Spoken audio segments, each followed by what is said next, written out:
हाँ।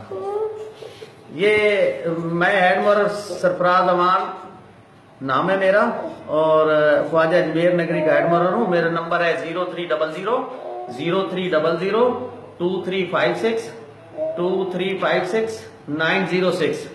ये बच्ची हमारे को मिली है। ये जिस किसकी भी है, ये अगर वीडियो देख के ये ख्वाजा अजमेर नगरी थाने में आके हमसे रिसीव कर ले। थाना ख्वाजा अजमेर नगरी से हमसे आके ले ले। बच्ची बहुत छोटी है, ये अपना नाम भी नहीं बता सकती।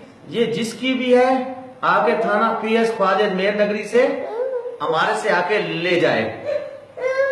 ये अपना नाम नहीं बता सकती। इसको जो भी ये अगर वीडियो मेरी देख रहा है तो आगे शेयर करे ताकि इसके मालकान तक या इसके माँ बाप तक पहुंचा जा सके। शुक्रिया। क्या हुआ बेटा, क्या हुआ, क्या हुआ बेटा, बेटा क्या हुआ?